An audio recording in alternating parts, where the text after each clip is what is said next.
Hello friends, मैं एक बार फिर से उपस्थित हूँ कहानी अनचाही शादी से मनचाही शादी तक के सफ़र का अगला भाग लेकर। इसके पहले के भाग अगर आपने नहीं देखा तो प्लीज़ एक बार मेरे चैनल पर जाकर अवश्य देखें और इसके लेटेस्ट भाग मैं कमेंट सेक्शन में पिन कर दूँगी, तो एक बार ज़रूर क्लिक करके देखें। Thank you. वरुण जी ने यहाँ भी दिमाग लगाया और चाल चल दी। उन्होंने बता दिया कि अभिषेक ने मुझे सब बता दिया है। अब तुम बताओ क्या सच्चाई है, तुम दोनों के बीच क्या हुआ। तब शगुन ने सारी बातें बता देती है, जिसे सुनकर वरुण जी के गुस्से का ठिकाना नहीं रहा। वह तुरंत उठकर खड़े हो गए। इतनी बेवकूफ़ी कैसे कर सकता है वह? उसने तुम पर, अपनी पत्नी पर भरोसा नहीं किया। इसका दिमाग तो अब मैं ठिकाने लगाऊंगा। वैसे कैसा है वो अभी? जी डैड, ठीक है। अभी डॉक्टर भी आया था तो कहा है कि कुछ घबराने वाली बात नहीं है, वह सोएंगे तो ठीक हो जाएंगे। वैसे इतना सब हो गया और तुम दोनों ने घर में बताना ज़रूरी नहीं समझा? सॉरी डैड, पर अभी इस बात पर बहस करके कोई मतलब नहीं। सात्विक को आज शाम के में लंदन के लिए निकलना था अपनी टीम के साथ। उनकी मीटिंग है मिस्टर विलियम्स के साथ। मैं जा रही हूँ, उन्हें जगा देती हूँ। उठकर फ्रेश होंगे तो शायद उनका नशा कम हो जाए और नींद भी खुल जाए। वरुण जी चुपचाप उसकी बात सुन रहे थे। कुछ देर तक यूं ही गुमसुम रहे, फिर बोले, उसे सोने दो। लेकिन क्यों डैड, क्यों सोने दूँ? उनका बिजनेस, उनकी डील सक्सेस होने जा रही है। बहुत मुश्किलों के बाद सब ठीक हो रहा है, तो फिर क्यों नई अड़चनें? मैं कोई अड़चन नहीं डाल रहा हूँ। बिजनेस होगा ही, लेकिन अब यह सब मैं संभालूंगा और मैं चाहता हूँ कि यह काम अब तुम देखो, तुम संभालो, तुम हैंडल करो, यानी यह डील तुम डन करो। सुनकर शगुन शॉक्ड रह गई। यह क्या कह रहे हैं आप डैड? मैं? नहीं, बिल्कुल नहीं। मैं तो बस अभी एक स्टूडेंट हूँ। मुझे इस सब की समझ भी नहीं और इंटरेस्ट भी नहीं है। और इतनी मेहनत सात्विक ने की है तो मैं क्यों अपना नाम करूँ? और वह भी तो ठीक है ना, बस सो रहे हैं। उन्हें ऐसा कुछ हुआ नहीं है कि मीटिंग अटेंड ना कर सके, तो फिर मैं क्यों? और मुझे तो यह भी नहीं पता है कि क्या बात करूँगी, कैसे बात करूँगी। नहीं, मुझे नहीं होगा, क्योंकि मैं बोल रहा हूँ इसलिए। हाँ, आप बोल रहे हैं, पर फिर भी मैं नहीं करने वाली। मैं नहीं जाने वाली, मतलब नहीं जाऊँगी। तो तुम मेरी बात नहीं मानोगी? बात मानने की नहीं है डैड। मैं यह रिस्पॉन्सिबिलिटी नहीं उठा सकती, मैं नहीं ले सकती, और आप अपना डिसीजन मुझ पर नहीं थोप सकते। और मैं आपकी बात मानने को बाध्य नहीं हूँ और मैं जा रही हूँ। शगुन भी अब तेवर में आ चुकी थी। तुम क्यों मेरा डिसीजन नहीं मान सकती? तुम बहू हो मेरी, मर्चेंट परिवार की बहू हो। कुछ रिस्पॉन्सिबिलिटीज तुम्हारी भी बनती है, और फिर मैं तो हूँ तुम्हारे साथ। मैं तुम्हें सब इंस्ट्रक्शन दूंगा ना। सॉरी डैड, आप जो भी कह रहे हैं वह ठीक है, लेकिन मैं नहीं करूँगी, क्योंकि जो कुछ हुआ है पिछले कुछ दिनों में, उस सब को देखकर अब मैं इस घर में नहीं रहना चाहती, और ना ही इस रिश्ते में। मैं जा रही हूँ हमेशा हमेशा के लिए। हमने अपनी तरफ से बहुत कोशिश की, खुद पर भरोसा दिलाने की, यकीन दिलाने की, सब ठीक करने की, पर सात्विक ने एक नहीं सुनी। और जब रिश्ते में भरोसा ही नहीं हो तो वहाँ रहकर क्या फ़ायदा? आप जानते हैं, उन्होंने यहाँ तक कह दिया कि यह शादी आपकी जिद की वजह से हुई है, जिसमें सब कुछ अशुभ ही होता रह गया है। उन्हें पछतावा है शादी को लेकर। क्या उसने ऐसा कहा? वरुण जी बेहद जोर से बोले। शगुन बहुत ही शांत होकर बोले, डैड, आपको क्यों बुरा लग रहा है? क्या? अरे मुझे क्यों नहीं बुरा लगेगा?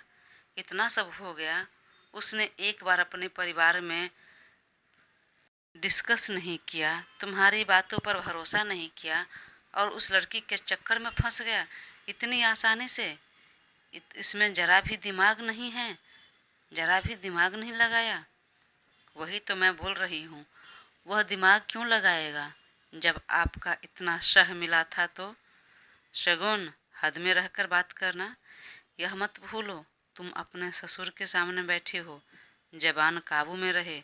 भला मैं क्यों अपने बेटे को यह शह दूंगा गलत काम करने की, क्यों नहीं दे सकते। और वह तुरंत अपने उनके सामने डिवोर्स पेपर रख दिया निकाल कर, जो कि कुछ महीने पहले उन्होंने ही दिया था। याद है पापा, आपने ही कहा था अगर अपने रिश्ते में आगे नहीं बढ़ोगे तो उसे डिवोर्स दे देने के लिए, और उसकी शादी उस लड़की से कर देंगे जो उसके ऑफिस में काम करती है, उसकी कलीग है, और वह लड़की तृप्ति ही है। उसी के बारे में बात कर रहे थे आप, तो लीजिए, किसी न किसी तरह वह लड़की ने आपकी इच्छा पूरी कर दी, उसे अपने जाल में फंसा ही लिया। जस्ट शट अप, गुस्से में तुम कुछ भी बोल रही हो, आगे इस बारे में कुछ भी मत बोलना। तुम अच्छी तरह से जानती हो मैंने यह डिवोर्स पेपर तुम्हें क्यों दिया था। तो इस टॉपिक को बंद करो, और हमेशा हमेशा के लिए। और खबरदार जो कभी इस बारे में दोबारा बात किया तो। वह बेहद गुस्से में बोल रहे थे। शगुन सकपका कर रह गई। जितना बोल रहा हूँ उतना करो, उसे हम बाद में उठाएंगे, बात करेंगे, पर फिलहाल यह काम ज़रूरी है, इसे तुम्हें करना होगा। और तुम पर भरोसा नहीं करके अपने परिवार पर भरोसा नहीं करने का फल तो उसे मिल चुका है, और तुम्हें पूरा हक भी है पनिशमेंट देने का। उसे तुम अपने तरीके से देना, लेकिन फ़िलहाल जो मैं बोल रहा हूँ वह मत टालो। अगर फिर भी तुमको लग रहा है कि नहीं, इस परिवार का हिस्सा तुम खुद को नहीं मान रही, तो एक एम्प्लॉय होने के नाते तुम्हें मेरी बात माननी होगी। याद रहे, मैंने तुम्हें कहा था जॉब करने के लिए, और तुम अब भी एक एम्प्लॉय हो। एक एम्प्लॉय होने के नाते मैं तुम्हें यह कह रहा हूँ तो करो, और मैं मिस्टर विलियम से खुद बात करता हूँ। वह कभी नहीं टालेगा मेरी बात, और कहीं कोई दिक्कत हो तुम्हें, कुछ भी हो, तो मैं तुम्हारे साथ हूँ। और इतनी भी कम उम्र की नहीं हो तुम, 22 साल कंप्लीट हो गया है, 23 साल की होने जा रही हो। कभी न कभी तो तुम्हें अपनी रिस्पॉन्सिबिलिटी का एहसास करना होगा, काम करना होगा। शगुन चुप रह गई। शगुन चुपचाप रह जाती है तब वरुण जी उठे और खुद किसी को फ़ोन लगा दिया, और शगुन के सामने उन्होंने बात किया। फिर कहा, 1 घंटे के अंदर रेडी रहो, मेरी टीम तुम्हारे साथ जाएगी। और मैं नहीं जाऊंगा, मैं यहीं रहूंगा, मेरा यहाँ रहना ज़रूरी है। घबराओ मत, मैंने बात कर ली है मिस्टर विलियम से, उसे भी बहुत खुशी हो रही है और एक्साइटेड है तुम्हारे साथ काम करने के लिए।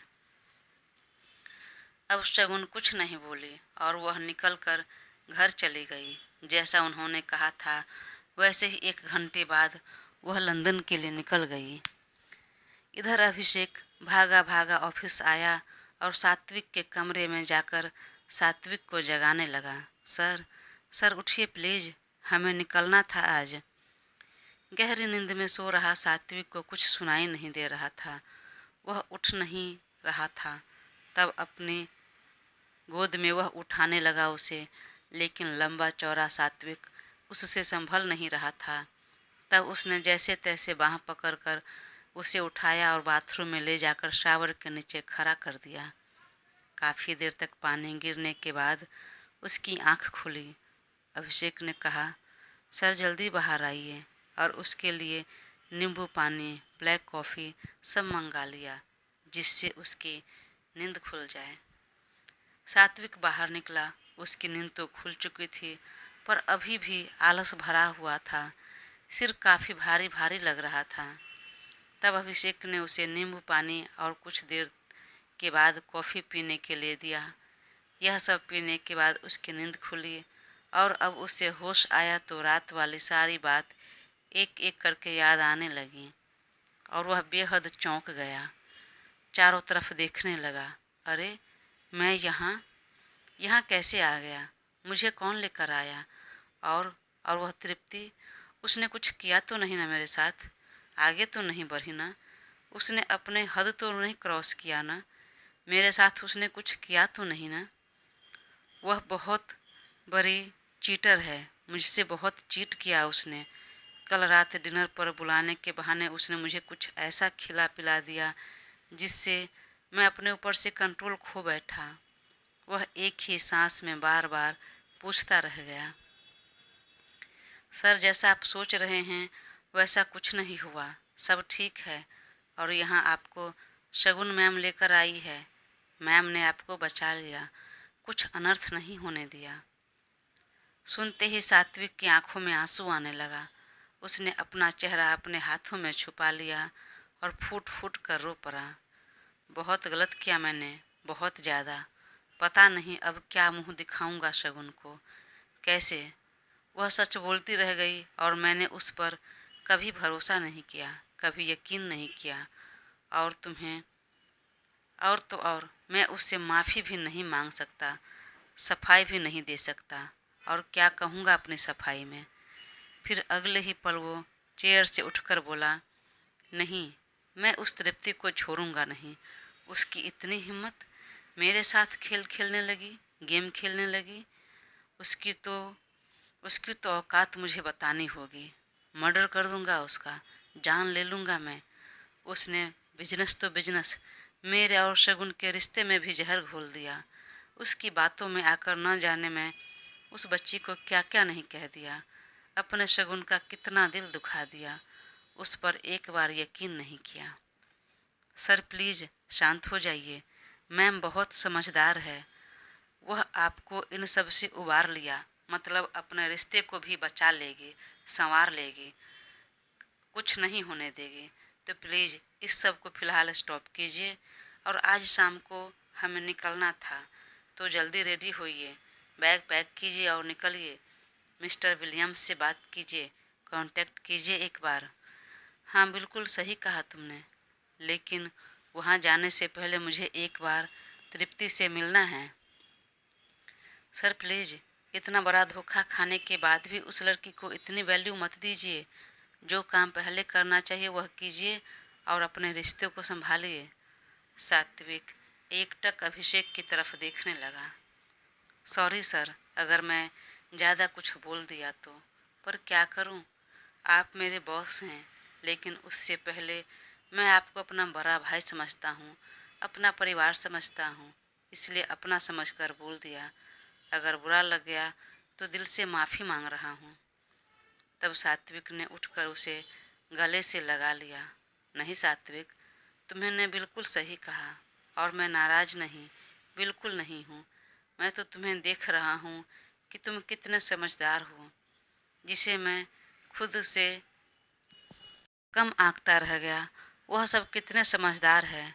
तुम, शगुन, जिसे मैं हमेशा झल्ली बोलता रहा, वह कितनी मैच्योर है, कितनी होशियार निकली, किस तरह सब कुछ संभाल लिया, बचा लिया। और मैं इतना बड़ा बिजनेसमैन होकर भी सब कुछ बिगाड़ लिया। जब भरोसा करना चाहिए था उस पर भरोसा नहीं दिखाया। कैसे मैंने इतनी बेवकूफ़ी कर दी, कैसे कर सकता हूँ मैं? सर यह बात अभी डिस्कस करने की नहीं है। उठिए, झटपट रेडी होइए और बाकी स्टाफ से भी बात कीजिए। हाँ, बिल्कुल सही कहा तुमने। जो जाओ तुम अपनी पैकिंग करो और मैं भी घर के लिए निकलता हूँ। और वह तुरंत उठ खड़ा हुआ, कलाई में अपनी घड़ी बांधने लगा, मोबाइल हाथ में लिया। तभी वरुण जी पॉकेट में हाथ डाले केबिन के अंदर आए। क्या हुआ, कहाँ जाने की तैयारी हो रही है? सात्विक अचानक पापा को अपने केबिन में देखकर चौंक गया। डैड, आप यहाँ, कुछ काम था? हाँ काम था, तभी तो यहाँ आया। जी जी बोलिए ना, क्या काम था? मेरा काम छोड़ो, यह बताओ, तुम कुछ ज़्यादा जल्दबाजी में लग रहे हो। कहाँ जा रहे हो? कहाँ जाने की बात हो रही थी? वो डैड, मैं आपको बताना भूल गया। वह जो प्रोजेक्ट जिस पर हम काम कर रहे थे, जो कि बीच में पोस्टपोन हो गया था। अच्छा हाँ, वो तुम्हारा ड्रीम प्रोजेक्ट? हाँ हाँ, क्या हुआ? वह डन होने जा रहा है अब। नेक्स्ट वीक में मीटिंग है मेरा मिस्टर विलियम्स के साथ और वहीं डन हो जाएगा, तो उसके लिए हम निकल रहे थे। अच्छा, और वैसे आप बोलिए, क्या काम था? हाँ, मैं यह बोलने वाला था कि अब वह आपको करने की ज़रूरत नहीं। व्हाट? मैं कुछ समझा नहीं डैड। नहीं समझे तो मैं अच्छी तरह से समझा देता हूँ ना। मेरे कहने का मतलब यह है कि फ़िलहाल वह प्रोजेक्ट पर आपको काम करने की ज़रूरत नहीं। पर क्यों? क्या मिस्टर विलियमसन ने मना कर दिया? उन्होंने आपको बताया, कॉल आया था? नहीं, उन्होंने मना नहीं किया, मैंने मना कर दिया। और वहाँ से तुम्हारा नाम हटाकर शगुन का नाम डाल दिया। अब शगुन इस प्रोजेक्ट को संभाल लेगी, वही देखेगी, वही इस बिजनेस को संभालेगी। और इस मीटिंग के लिए वह लंदन के लिए निकल गई है मेरी टीम के साथ।